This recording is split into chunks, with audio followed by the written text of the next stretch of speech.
से जुड़ी बड़ी खबर आपको बता दें, राघोपुर सीट जो है अभी हॉट सीट बनी हुई है।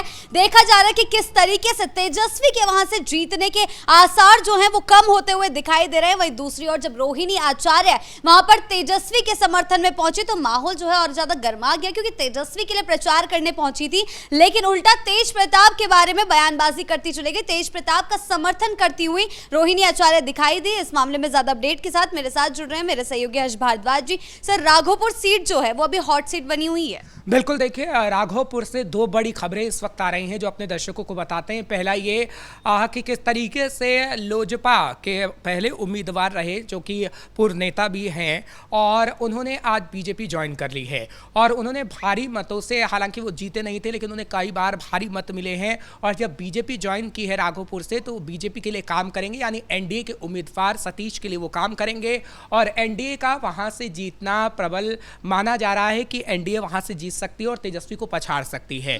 दूसरी बात, राघोपुर में अपने ही परिवार की कलह देखने को मिली है जिसका नुकसान तेजस्वी यादव को होता हुआ नजर आएगा, क्योंकि देखिए एक तरफ बीजेपी पूरा फायदा उठाने की कोशिश कर रही है।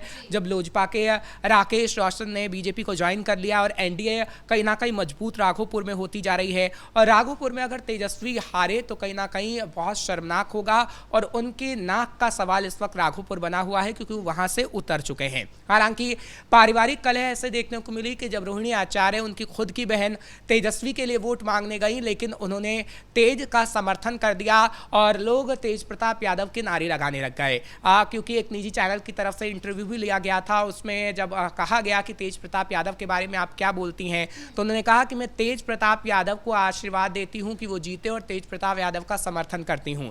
ऐसे में क्या रोहिणी आचार्य ने तेजस्वी यादव को ना जीतने का आशीर्वाद दिया है? ये सवाल है कि आप तेज प्रताप यादव को तो जीतने का आशीर्वाद दे रही हैं लेकिन तेजस्वी यादव के लिए चुप्पी साध रही हैं। आपने पिछले दिनों भी देखा था कि तेजस्वी यादव के खिलाफ किस तरीके से बगावत पर रोहिणी आचार्य उतर आई थी। जब यात्रा निकल रही थी संजय यादव को बिठाया गया था और उन्होंने कहा था कि लालू प्रसाद यादव की जगह आखिर तेजस्वी ने दूसरों को क्यों दे दी।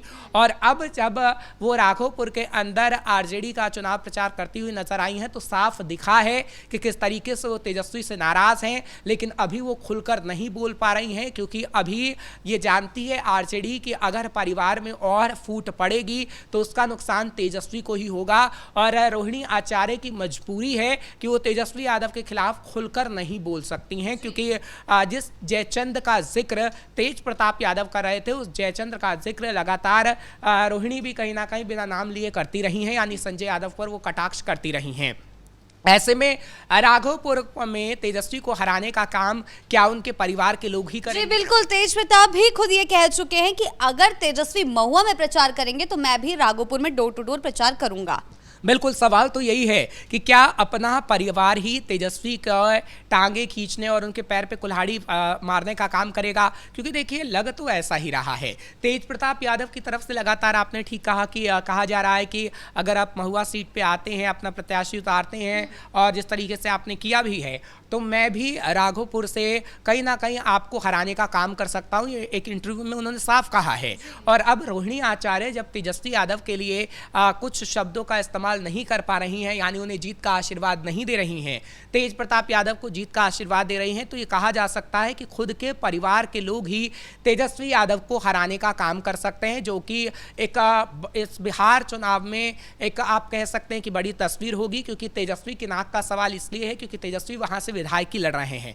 मान लिया कि महागठबंधन अभी पूरी तरीके से कोशिश कर रहा है, आगे आने वाले समय में अगर महागठबंधन जीत भी जाता है लेकिन तेजस्वी यादव हार जाते हैं तो शर्मनाक होगा और तेजस्वी की थू कहीं ना कहीं हो सकती है। खैर, ऐसा तो होने नहीं वाला कि महागठबंधन की सरकार बनेगी क्योंकि वो तस्वीरें अभी नहीं दिख रही हैं बिहार के अंदर से, लेकिन तेजस्वी यादव को कोशिश करनी चाहिए कि अभी परिवार की कलह कहीं ना कहीं सुलझ जाए। क्योंकि आप देखिए कि अभी तेजस्वी चुनाव प्रचार में बिजी हैं लेकिन साइड बाय साइड क्या हो रहा है कि परिवार के लोग ऐसे बयान दे रहे हैं जिससे तेजस्वी पर सवाल खड़े हो रहे हैं।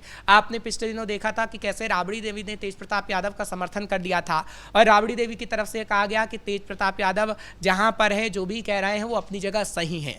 तेज प्रताप यादव को सही कह देने का मतलब है कि आप तेजस्वी के खिलाफ बयान दे रहे हैं, और रोहिणी आचार्य की तरफ से भी जब तेज को जीत का आशीर्वाद दिया गया है तो आप तेजस्वी के खिलाफ हैं, लेकिन आप बोल नहीं पा रहे हैं क्योंकि तेजस्वी का दबाव है। आप देख रहे हैं कि पार्टी पर पूरी तरीके से कब्जा इस वक्त तेजस्वी यादव का है। लालू प्रसाद यादव की तरफ से जब जेल से वो बाहर आए और उनकी तरफ से कहा गया कि मैं तेजस्वी को पूरा कार्यभार देता हूं, तब से तेजस्वी ने आरजेडी को जकड़ा हुआ है। अब वो तेजस्वी ने आरजेडी को जकड़ा हुआ है या जिसको जयचंद बताती है रोहिणी आचार्य या फिर तेज प्रताप यादव, उसने आरजेडी को जकड़ा हुआ है, ये बड़ा सवाल है। क्योंकि संजय यादव को लेकर लगातार उनके परिवार के लोग सवाल खड़े करते रहे हैं, और संजय यादव जितने करीबी तेजस्वी यादव के माने जाते हैं, संजय यादव को लेकर ही कहीं ना कहीं विरोध घर के अंदर भी होता है और पार्टी के अंदर भी हुआ है। लेकिन तेजस्वी यादव संजय यादव पर अपनों से ज़्यादा भरोसा करते हैं, अपनी भाई पर कम करते हैं, अपनी बहन पर कम भरोसा करते हैं, लेकिन संजय यादव पर भरोसा ज़्यादा करते हैं। लेकिन ऐसा ना हो कि आगे आने वाले समय में वही संजय यादव तेजस्वी का काल साबित हो जाए, क्योंकि देखिए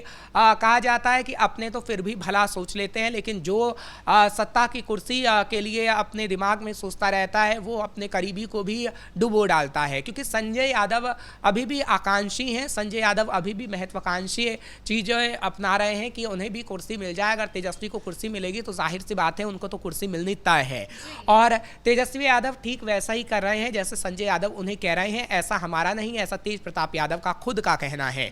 तो तेजस्वी यादव के लिए अभी राघोपुर में कहीं ना कहीं सत्ता पक्ष तो मुश्किलें खड़ी कर रहा है, लेकिन अपने लोग भी जिस तरीके से उन्हें आशीर्वाद नहीं दे रहे हैं, वो सवाल उठाता है कि क्या राघोपुर में तेजस्वी धाराशायी होने वाले हैं, क्योंकि तस्वीर यही दिखा रही है। जी बहुत बहुत धन्यवाद आपके इन तमाम जानकारियों के लिए। तो कुल मिलाकर तेजस्वी यादव चारों ओर से घिरते हुए नजर आ रहे हैं। देखा जा रहा है कि किस तरीके से अपने ही भाई और बहन जो हैं उनके खिलाफ बगावती बयान दे रहे हैं। देखा जा रहा है कि किस तरीके से राघोपुर सीट जो है वो हॉट सीट बनी हुई है और यहाँ से तेजस्वी यादव खुद लड़ने वाले हैं। तो देखना होगा कि आगे चलकर उनकी ये सियासत किस मोड़ जाती है, इस पर हमारी नजरें जो है बनी रहेगी। ब्रेकिंग न्यूज में फिलहाल इतना ही। कैमरा पर्सन कुणाल के साथ मैं शिवानी रतूड़ी, कैपिटल टीवी बिहार।